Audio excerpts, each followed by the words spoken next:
Why is there a Suicide Squad? I was originally going to start this video with a brief recap of what the Suicide Squad is, but I realized over the last 10 years or so, what was once a pretty niche team known mostly to comic book readers became rather mainstream. There are multiple films, cancelled backdoor pilots, video games it seems everybody hates, and even an upcoming anime. The Suicide Squad is pretty popular right now. So, if you haven't heard of it, super quickly, a character named Amanda Waller blackmails supervillains into working for the government through fear of death. And then I got to wondering, what is the reason within the logic of their own universes that the various Amandas Waller elect to rely on a team of serial killers, etc., to enact tasks around the globe? Why choose to use dangerous criminals over regular soldiers? Why rely on the threat of explosive bracelets, chips, or nanites, or whatever, rather than regular loyalty or patriotism? On the surface, the Suicide Squad is certainly a cool idea, but is it a feasible idea? Is it something that you would actually expect to see happen within the logic of the universe? Could it possibly be better than the alternative? So I decided to look for the answers in universe and read a bunch of Suicide comics as well as watched relevant Suicide Squad media to see if I could discover what exactly is the justification for making a Suicide Squad. And though it's genuinely just awful, the first Suicide Squad movie gives perhaps the most straightforward justification for a squad that there is. What if Superman had decided to fly down, rip off the roof of the White House, and grab the President of the United States right out of the Oval Office? Who would have stopped him? The idea that Superman or any other superhero may someday work against the US government does indeed sound like a good reason for the US government to plan a group to fight against said superheroes. You know, a sort of nuclear deterrent for a non-nuclear threat.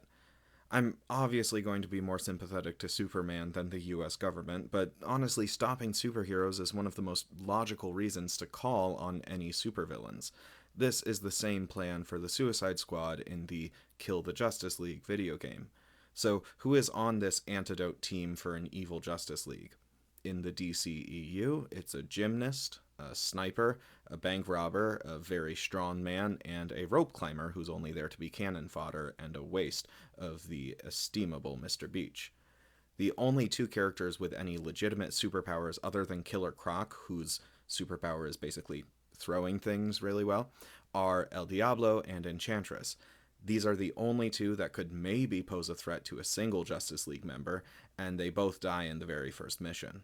The idea that a team of three villains who couldn't take down Batman and Flash's least dangerous rogue could take on Superman and win, let alone the entire Justice League, is laughable to say the least. The Arkhamverse at least has King Shark, who is still, a character that started off as a jobber for Superboy, but that still puts him leagues above Harley Quinn, Deadshot, and Captain Boomerang. Or at least it would. This version of the character loses a fist fight with the three of them and can't lift open garage doors without their help. One of the consequences of needing a multiplayer game where no character has a clear advantage, I suppose. But hey, even if it makes no sense, they do beat the Justice League, so Waller's plan must be logical. Even ignoring the amount of contrivances and random moments where this brainwashed, moral-free Justice League just chooses to let the Suicide Squad do whatever they want, it's important to note that, literally, they are only successful in defeating the Justice League because of technology that other people create. There is no reason that these criminals need to be the ones wielding these guns. They have no prior experience with the technology. There is precisely one moment where their combined experiences matter, and nothing adequately explains why they are better suited for this mission than trained soldiers who are already loyal to a government without needing explosive nanites placed in their brains. Deadshot's a great sniper, but he's not metahuman great. Harley Quinn knows gymnastics pretty well, but she's no Simone Biles. Captain Boomerang throws boomerangs, but in this universe that never even comes in handy. Speaking of which, the idea that the Suicide Squad is the only US government asset capable of taking down the Justice League in most DC universes is absurd. Active US government characters in DC Comics include Captain Atom, Breach, the Aquamarines, Force of July, Metallo, Major Force, Commander Steel, the Creature Commandos, and Superwoman, atop of many, many more. The idea that the government needs to coerce criminals because they don't have the capability to take down superheroes on their own is nonsensical.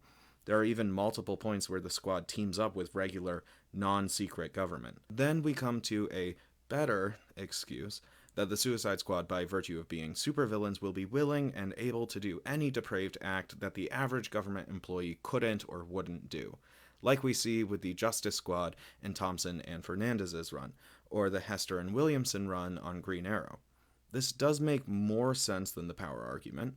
In part 1 of Burning Down the House by Williams and JRJ, we see Deadshot kill somebody who is surrendering, despite the person saying the US military can't actually do that, because, war crimes. So, seems logical, right? The squad will do the dirty deeds, the government won't. Sure, but this logic falls apart at 2 points. One, it's not like the US government is lacking for soldiers or mercenaries that are willing to do ethically wrong things out of a sense for greater good, or even out of baser instincts like malice or boredom. And that's not even like a moral judgment call on most of the US military. Just by sheer numbers, there are more people in the US military than there are alive today in the city of Chicago. You can't tell me none of them would be willing to hunt criminals, kill superheroes, or assassinate surrendering individuals if given the opportunity, clearance, and being paid to do so. You only need look at the myriad of war crimes the United States government and its contracted mercenaries have already committed in real life to realize it's ridiculous to say you need already convicted criminals so you can invade a country or assassinate a despot. Secondly, just relying on people to do unethical things simply because they're criminals misunderstands how crime works. Criminals aren't humans without any ethical standards, or at least most of them aren't. So time and again we see that the squad refuses to do something unethical because they're more moral than the wishes of the United States government. Another common claim, probably the best excuse so far, is that the Suicide Squad exists so that the US government can wash their hands of its actions. This is what we see in William and Lee's Rebirth run, when Amanda Waller bluntly tells Barack Obama he needs to let somebody else make the hard choices to deflect blame away from the government, namely her and the Suicide Squad. We also see this in Ostrander and McDonnell's original run, or like when Ostrander came back for the War Crimes special with Vasquez and Rodriguez. The US government can't invade the Netherlands, but the squad can. And honestly, this is one of the most logical reasons to have a Suicide Squad. Now, admittedly, the Obama administration did double-tap drone strikes, and it never amounted to any severe consequences for the US on a global scale, nor has any war crime that this country has committed, but the US government does try to distance itself from certain crimes, so that could make sense as a motive for a Suicide Squad as a way to say it needs to be publicly famous criminals. Nobody would, in universe, think that a cannibal from Gotham and an ancient eldritch evil entity were on the US government's payroll. I mean, they're not being paid, but you get what I'm saying. However, 2 problems with this. One, people regularly figure out that the Suicide Squad is part of the government. Like, all the time. Batman figures it out, Superman figures it out, Lois Lane figures it out, the whole Justice League figures it out, and again, Barack Obama figures it out. But 2, more importantly, why would it need to be actual criminals instead of just soldiers posing as criminals? Some stories, like Maine's and Barrow's Dream Team, will have there be a hyper-specific task where you really need this exact squad member. But often, any equally talented mercenary or soldier would do just as well. And they would do just as well without the added costs of specialized holding facilities, the training of new employees, any one of the cannibalistic ones gets hungry, gimmick weaponry, explosive nanites or bracelets, or the collateral damage you would have when a squad member just decides to randomly destroy American property for the fun of it or steal something. But even beyond the monetary cost of doing things this way is the logistical cost. Again, with the exception of hyper-specific superpowers, relying on the squad members assures a mixture of things. One, that there are now wanton, unnecessary killings going on during missions. Waller may not care about the lives of innocent people, but certainly when something like the Gun movie shows the squad gleefully murdering restful and hospitable villagers, a tactician like Waller could see how that could backfire if a foreign country now harbors ideas of vengeance for your operatives. 2, even if all orders are obeyed, the squad regularly indulges in base desires for money or gratification, jeopardizing the timing and success of a mission as they grab loose cash or mutilate bodies for a cheap laugh. 3. All standardized training and teamwork operations that military units and mercenary companies have are thrown out the window in favor of individualized approaches to problems, which is seen clearly in the opening of the Gun movie, as the A-team of the Suicide Squad almost all die because they had no coordination or respect for the chain of command or teamwork. And before anybody brings up that there are indeed incarcerated convicts heroically fighting fires in the real life US, let's not forget what the supposed reason the Suicide Squad members are working for the government is. Not out of the goodness of their hearts, not for money, not to gain a skill set for life after incarceration, but for two equally ridiculous excuses. One, that they'll get their sentences commuted, something that is almost never seen and is far from consistent. And two, that if they disobey, Amanda Waller will blow up their wrists, or heads, or kill them in some other way. What may make for an entertaining soundbite is not actually a decent motivation tool. Individuals operating under fear of death and threats make more mistakes and are more likely to freeze in high-stress situations. This constant threat of death under failure is very different from the external threat of an enemy, as anything they do, anywhere they go, if the squad makes a wrong move, something that Amanda doesn't like, they die. Also, the fear of death is something that can be compartmentalized through intense training that the majority of the squad does not have. Consider that the most powerful and useful members of the Suicide Squad are regularly not subjected to the same threat of explosion upon error or disobedience. Nightshade, Nemesis, and Rick Flag are standard US military or government agents. Katana and Major Disaster are volunteers. El Diablo chooses to stay with the squad as a form of personal penance, and Vixen and Captain Atom choose to work with the squad and don't need the threat of injury to accomplish anything just because they think it's the right thing to do. It's like the writers know that taking mostly unorganized, egotistical, violent criminals and throwing them at a problem with little planning, and their only motivation being fear of death or vague promises of freedom, is ridiculous, so they either give them so much plot armor that everybody hates it, or they tack on legitimately powerful individuals to balance out the mediocrity. Of course, these are fictional stories, so the squad almost always succeeds, but only after sustaining a casualty rate far greater than any real US military operation. This goes against who we are told Amanda Waller is. Supposedly, Waller is a brilliant tactician, thinking beyond everybody. She's smarter than Batman, she's smarter than Wade Eiling, she's smarter than the US government in its totality. And in Ostrander's original run, and in the DCAU, this is largely accurate. But in most subsequent runs and interpretations, Waller is just throwing supervillains at a wall to see what sticks, and is regularly belittled by other characters the writers want to say are secretly smarter than her. I think this makes for both a less interesting Waller and a worse overall story. If Waller's purpose is to protect the US through her cunning and her ruthlessness, having her luck into success feels like a betrayal of that really cool character concept. Now, you might say that the name Suicide Squad implies that there must be lots of deaths, but that doesn't mean Waller, as a ruthlessly cunning tactician, would be needlessly wasteful of resources, to the point of not even checking if one of the people that she's sending for a diving and swimming onto a beach mission knows how to swim. Again, some versions get this right, but other versions show her as willing to kill absolutely anybody at the drop of a hat, and then she becomes surprised if people dislike or disobey her. She's supposed to be this master manipulator, but she really hasn't shown that capability too often in the last 30 or so years.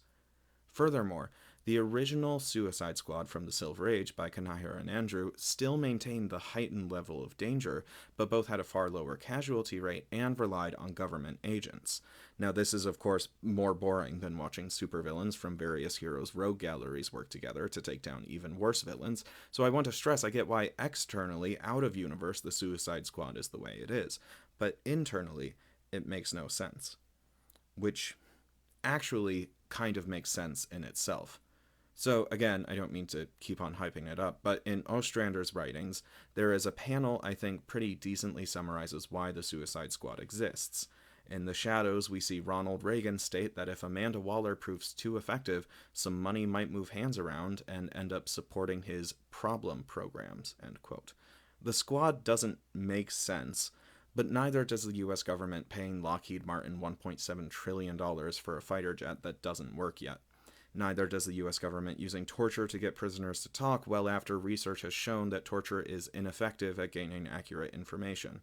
Neither does the US government sponsoring regime changes to destabilize foreign nations out of an interest in making money. Neither does the US government allowing and even encouraging the selling of weapons of war to private citizens and law enforcement. Neither does the US government poisoning industrial alcohol during Prohibition for the sole purpose of killing American citizens who drank illegally. On and on and on and on. The US government doing something illogical or immoral is not that outside of the realm of possibility. So, yes, the Suicide Squad doesn't make sense, and that makes perfect sense. The bureaucracy and redundancy of the US could absolutely allow for an inefficient, ineffective, immoral, and impractical organization just because an influential and charismatic government agent convinced the president that it was a good idea. Add in that Amanda Waller can blackmail and gaslight officials with the best of them, and it's no wonder that her squad gets approval. I still fully believe the squad makes no sense and is an objectively horribly constructed and executed plan, but that almost makes it more realistic than when a comic book government does something successful and reasonable intentionally. As for Waller being a genius and relying on such inhumane and unsuccessful tactics, that I find harder to explain. I do really like the versions of her character where she is outthinking people like Batman and Lex Luthor, but that seems at odds with her using measures that, were it not for some of the thickest plot armor I've seen, would be disastrous failures. Not to keep hyping up the Ostrander run again, but when it's a mixture of ethical convicts like Bronze Tiger, actual government agents like Rick Flag, Nightshade, and Nemesis, mercenaries for hire like Deadshot and Penguin, and volunteers like Vixen, Oracle, and Speedy, I can kind of excuse the occasional Captain Boomerang thrown in there just for flavor. But when the most loyal person on your team is Deadshot and the most lethal person on your team is Captain Boomerang, it makes less sense that you think that this team is going to be able to accomplish much of anything. In Azzarello and Maleev's Get Joker run, Amanda explains that she actually expects the squad to die, and uses it as a sort of legal execution circuit, which is absurd, but at least is a reason. Nonetheless, I absolutely do get the appeal of the Suicide Squad, even if I prefer the more balanced teams and somber tones of the original runs to the quirky, hot topic version we get today. Hopefully, Nicole Main's run is a step in the right direction, and from what I've read of it, it seems like it might be. I think this is the second time that I've brought up a DC property that Nicole Maines has breathed new life into. But anyways, someday we may get a non-comic book Suicide Squad that actually manages to be both financially and critically successful. Until that time, it seems like the Suicide Squad is going to be one of those things that the corporate side of DC really wants to push, even though audiences don't seem to be eating it up every time that they push out more. But I guess we'll see. Do you have any thoughts on the Suicide Squad? Please let me know in the comments below. Thank you for listening. And hey, I was able to get this one out semi-reasonably soon after the previous one, so there you go.